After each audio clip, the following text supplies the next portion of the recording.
ओम शांति। हमारी ये लीडरशिप की जो सीरीज़ चल रही है उसका आज तीसरा दिन है और तीसरा लॉ है। लॉ का नाम है द लॉ ऑफ प्रोसेस, माना प्रक्रिया या फिर प्रोसेस माना जो भी चीज़ होती है वो धीरे धीरे होती है, एकदम से नहीं होती, उसका प्रोसेस होता है।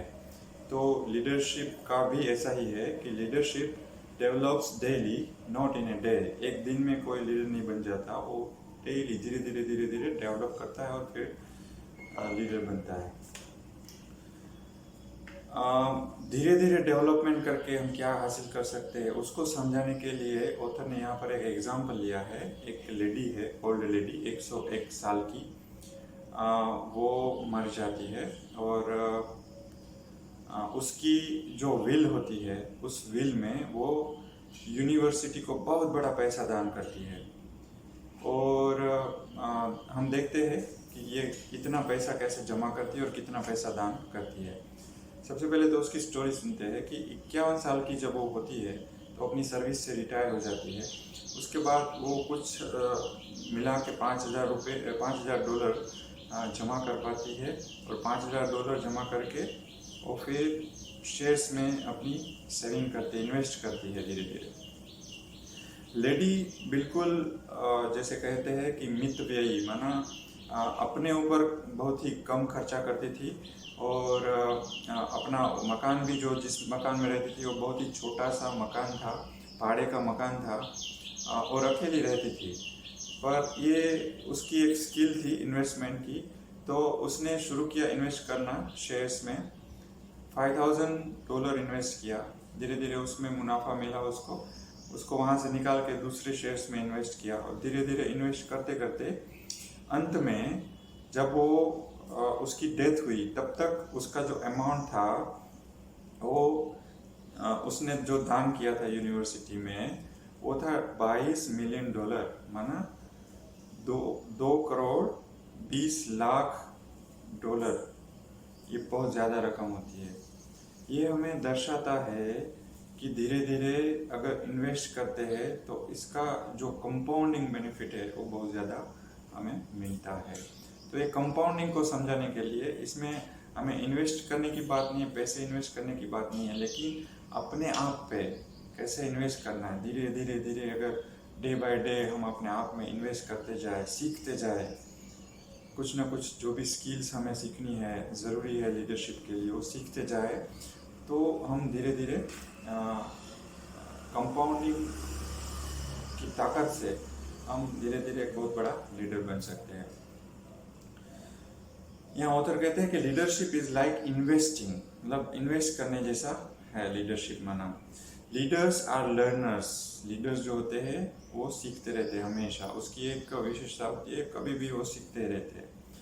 यहाँ पे 4 फेज बताए गए हैं लीडरशिप ग्रोथ के, लीडरशिप की वृद्धि के। सबसे पहला इसमें जो फेज है कि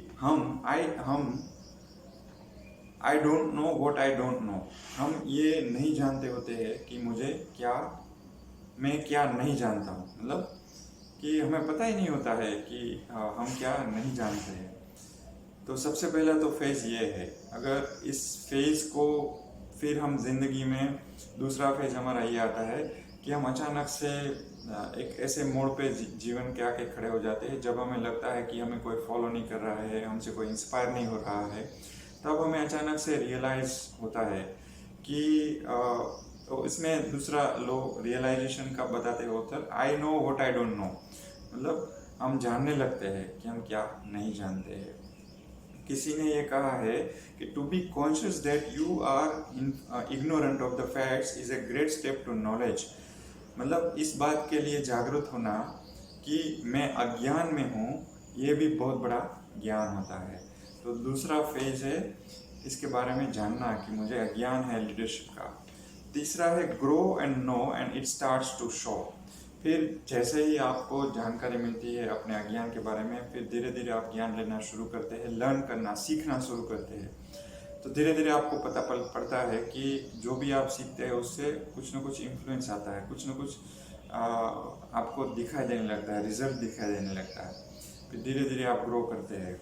चौथा स्टेज है simply go because of what I know, मतलब जो हम जानते हैं उसको हम इस्तेमाल करके वृद्धि को विकास करते हैं अपना। तो ये 4 स्टेप है, 4 स्टेप से लीडरशिप का ग्रो होता है। और लास्ट जो स्टेप है उसमें ऑटोमेटेड वे में लीडरशिप, फिर आपको ज़्यादा सोचना नहीं पड़ता लीडरशिप के बारे में, वो अपने आप होती रहती है। लोग अपने आप इंस्पायर होते रहते हैं, लोग अपने आप इन्फ्लुएंस होते रहते हैं। लास्ट में ऑथर ने एक एग्जांपल दिया लीडरशिप को समझाने के लिए, ये ग्रो को जो स्टेप बाय स्टेप ग्रो है उसको समझाने के लिए। उन्होंने अमेरिका के एक प्रेसिडेंट थे थियोडोर रूजवेल्ट, जो कि बहुत ही महान प्रेसिडेंट में गिने जाते हैं। वो जब बचपन में वो छोटे थे तब उनके पापा उसे कहा करते थे कि you have a mind but you don't have a body, तो आप ग्रो नहीं कर सकोगे। मतलब वो बहुत ही दुबले पतले से थे और बीमार रहते थे ज़्यादातर, उसको दमे की बीमारी थी और भी बहुत सारी बीमारियां थी। तो उन्होंने फिर वहाँ से उनके पापा के ये कहने से उनको बहुत ही मतलब अंदर फील हुआ और धीरे धीरे अपने आप को ग्रो करना शुरू किया। उन्होंने अपने माइंड को ग्रो किया, उन्होंने अपनी बॉडी को ग्रो किया। धीरे धीरे वो एक्सरसाइज करने लगे, माइंड की एक्सरसाइज करने लगे, बॉडी की एक्सरसाइज करने लगे। उन्होंने जूडो सीखा, उन्होंने कराटे सीखे, उन्होंने बॉक्सिंग सीखी, उन्होंने मेडिटेशन करना शुरू किया। ये सारी बातें हुई और धीरे धीरे धीरे धीरे सीखते गए और एक टाइम पे police commissioner of the New York बन गए। और धीरे धीरे उसमें से आकर के वो पॉलिटिक्स में आए और अचानक से उनकी इतनी प्रगति हुई कि वो प्रेसिडेंट बन गए। फिर बहुत ही बड़े वोटिंग से वो प्रेसिडेंट का चुनाव जीत कर आए थे। और उनको आगे जाकर वो इतना अच्छा काम करते हैं कि जापान और रशिया के बीच में कुछ अशांति का माहौल होता है, उसको सॉल्व करने में मदद करते हैं। तो उसको पीस का प्राइज़ दिया जाता है, नोबेल प्राइज़ दिया जाता है। और इस तरह से वो गवर्नमेंट में आकर के बहुत सारी अच्छे अच्छे काम करते हैं, नेवी का डेवलपमेंट करते हैं। और उनके जो सक्सेसर्स है वो उनको बताते हैं कि he was a man of action, माना कर्मठ थे, वो कर्म में विश्वास करते थे। सिर्फ बोलना नहीं, सिर्फ सोचना नहीं, पर कर्म करके कैसे दिखलाया जाए, कर्म करके कैसे रिजल्ट हासिल किया जाए, उसमें वो विश्वास रखते थे। और उनकी जब डेथ हुई तो उनकी जो डेथ हुई थी वो जब सो रहे थे तब उनकी डेथ हुई थी। तो जो उनका जो वाइस प्रेसिडेंट थे उस टाइम के, मार्शल करके कोई वाइस प्रेसिडेंट थे, तो उन्होंने कहा कि उनकी मौत इसलिए हुई कि क्योंकि वो सो रहे थे। अगर वो जग रहे होते तो वो मौत से भी फाइट करते। मतलब इतना वो उसका जो स्पिरिट था, वो फाइटिंग स्पिरिट था कि वो कभी भी हार नहीं मानते थे। दूसरा, जब वो अंत में उनकी बॉडी को उठाया गया तो उनके बिस्तर से उसके तकिए के नीचे से एक बुक पाई गई। मतलब वो अंत तक वो लर्न करते रहे, अंत तक वो सीखते रहे।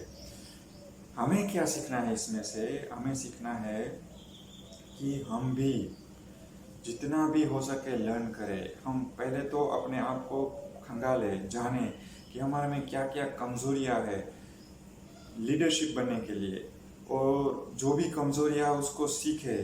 क्योंकि ऐसा कहा जाता है कि इस विश्व में ऐसी कोई भी प्रॉब्लम्स नहीं है, कोई भी कमज़ोरी नहीं है जिसका सॉल्यूशन ना लाया गया हो।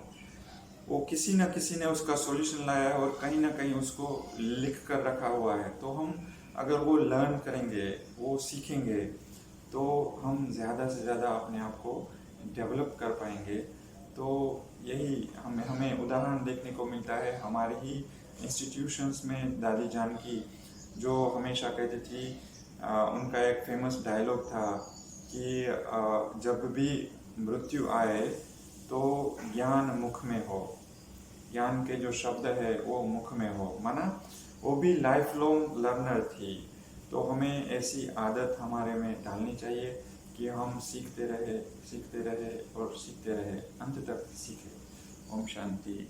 Thank you.